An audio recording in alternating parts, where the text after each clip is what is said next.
Friends, ಇವತ್ತು ನಾನು banana milk shake ಮಾಡ್ತೀನಿ. ಫಸ್ಟ್ ನೀವೆರಡು ಬನಾನಾ ತೊಗೊಂಡು ಒಂದು ಚಾಕು ತೊಗೊಂಡು ಪ್ಲೇಟಲ್ಲಿ ಕಟ್ ಮಾಡಿ.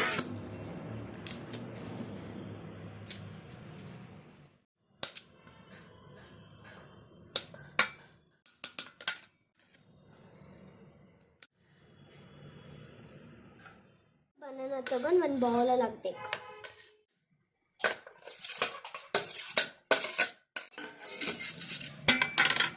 ಆಮೇಲೆ ಇದು ಬನಾನಾಸ್ನ ನೀವು ಸ್ವಲ್ಪ ಹಾಲು ಹಾಕಬೇಕು.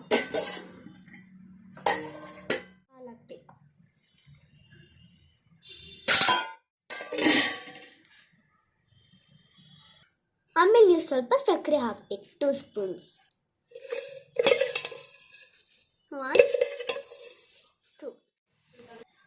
ಆಮೇಲೆ ನೀವು ಚೆನ್ನಾಗಿ ಮಿಕ್ಸ್ ಮಾಡಿಬಿಡಿ.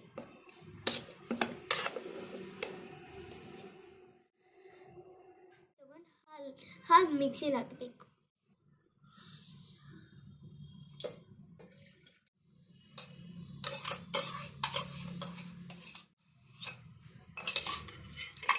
ಆಮೇಲೆ ನಾವು ಇದು ಹಾಕ್ಬಿಡ್ತೀವಿ.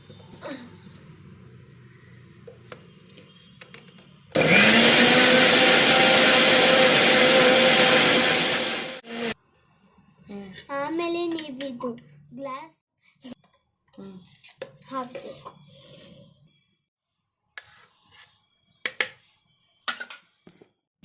ಇದು ಮಿಲ್ಕ್ ಶೇಕಲ್ಲಿ ಡ್ರೈ ಫ್ರೂಟ್ಸ್ ಹಾಕ್ಕೊಳ್ಳಿ. ನೋಡಿ ಫ್ರೆಂಡ್ಸ್, ಎಲ್ಲ ಡ್ರೈ ಫ್ರೂಟ್ಸ್ ಒಳಗಡೆ ಹೋಗ್ಬಿಟ್ಟೈತೆ. ನೀವು ಡ್ರೈ ಫ್ರೂಟ್ಸನ್ನು ಹಾಕ್ಬೋದು ಮತ್ತು ಐಸನ್ನು ಹಾಕ್ಬೋದು.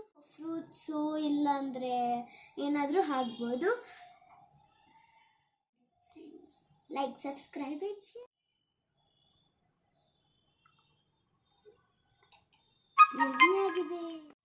Like, subscribe and share.